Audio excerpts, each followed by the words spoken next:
Welcome to this explainer. Look, today we're tackling a topic that is absolutely paramount for senior leaders: how to oversee the critical and frankly highly sensitive management of sexual exploitation and abuse, or SEA allegations. And honestly, this isn't just about reading through some dry policy document.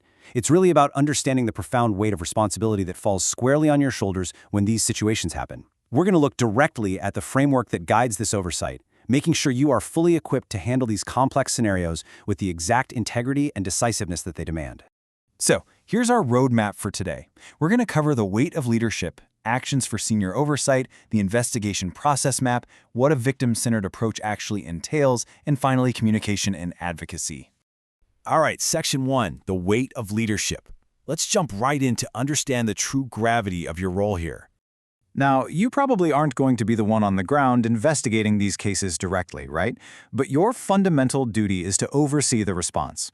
Why? Well, because the individuals stepping forward to report these allegations face immense, often terrifying hurdles.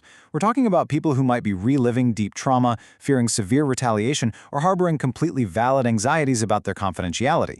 As a leader, it is your absolute priority to ensure an immediate and highly effective response. You are literally the safeguard ensuring that accountability isn't just some corporate buzzword, but a reality, and that a safe environment is maintained for every single person involved.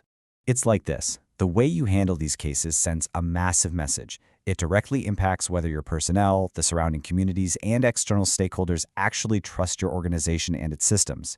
It's your job, your explicit mandate to ensure that this trust is absolutely warranted. Your oversight is the bedrock of that trust. Moving on to Section 2, actions for senior oversight. Knowing your responsibility is one thing, but let's talk about what you actually need to do to fulfill this role. Your core actions as a senior leader really boil down to three main pillars. First up, you have to deeply familiarize yourself with your organization's protocols. Don't wait for a crisis to hit. Request briefings from responsible personnel right now and consult with technical advisors in PSEA, gender, or safeguarding to truly understand the landscape. Second, you've got to aggressively monitor the progress of these cases to ensure timely follow-up. But, and this is a super critical balance to strike here, you have to do this without ever inadvertently interfering in the confidential investigation itself. Finally, you must relentlessly prioritize support for the victims or survivors. Imagine a report drops late on a Friday from a remote field office. Prioritizing support might mean instantly allocating unexpected budgets to secure a victim's safe transport over the weekend, or even acting within your authority to immediately suspend an alleged perpetrator just to guarantee that victim's safety. Section 3, the investigation process map. Let's see how all this oversight builds into a structured procedural flow. This workflow brilliantly illustrates the entire life cycle of an allegation. Think of this as your aerial view of the whole process. It points out exactly where the case flows, from the very first report, down through the assessment, the investigation, and the disciplinary process. But more importantly for you, it highlights those specific moments where your oversight, your reflection, and your accountability are desperately needed. Let's break down that core spine. Once an allegation comes in, victim assistance is immediately initiated. That's essentially step 0. From there, the process moves strictly through an assessment phase to figure out if there's sufficient information. If the allegation is actually substantiated as SEA, it moves right into a formal investigation. And finally, based on what's found there, it moves into a disciplinary process. But hey, you can't just sit back on autopilot here. Throughout this entire timeline, you've got to hit the pause button at critical moments and ask yourself some really hard questions. The absolute most vital one being, is the victim truly being supported?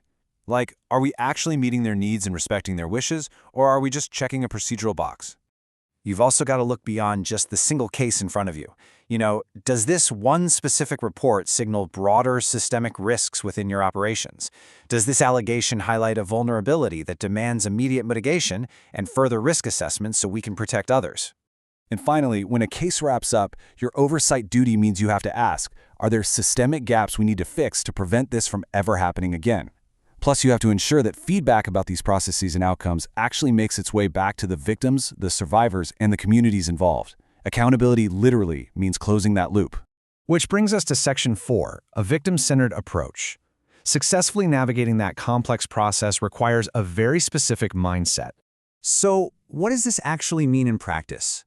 Well, a victim-centered approach unapologetically prioritizes the rights, dignity, well-being, and safety of the victims and survivors, absolutely regardless of who the alleged perpetrator is affiliated with. Adopting this mindset is how you, as a leader, ensure victims get the respect they deserve while actively avoiding any further harm to all parties involved. And yeah, that includes your own organization. It's the compass that should guide literally every decision you make in these scenarios. And finally, Section 5, Communication and Advocacy. Putting this victim-centered approach into action means establishing some strict, outward-facing rules for how you speak and advocate as a leader. It's a real contrast of do's and don'ts here. On one hand, you must proactively offer a full spectrum of free support. We're talking safety measures, medical care, psychosocial support, and legal assistance. But the absolutely critical don't is that you must never force this support on them against their wishes. They always have the right to refuse. Similarly, you have to prioritize their privacy and dignity. That means never sharing sensitive, identifiable details like unique physical traits or addresses. And crucially, you must always obtain informed consent before sharing any information, keeping access strictly limited to authorized personnel who are directly involved in the case. Look, these situations are incredibly nuanced, and honestly, they can get really complex really fast. If you ever face a scenario where you feel even slightly unsure about the right path forward, do not guess. Your immediate first step should be to consult your dedicated PSEA experts or your victim's rights advocate. Seeking expert counsel isn't a weakness. It's a sign of strong leadership. It's how you guarantee that your focus remains flawlessly victim-centered. As we wrap up this explainer, I want to leave you with a final thought. A policy, no matter how brilliantly it's written, is really only as strong as the leaders who enforce and oversee it. The safety of the most vulnerable people in the environments you operate in and the ultimate trust of your entire community rests squarely in your hands. So, ask yourself, are you ready to step up, apply this victim-centered approach, and lead with the oversight this critical issue demands? Thank you for engaging with this vital material today. Keep learning, keep leading, and ensure your oversight makes a real difference.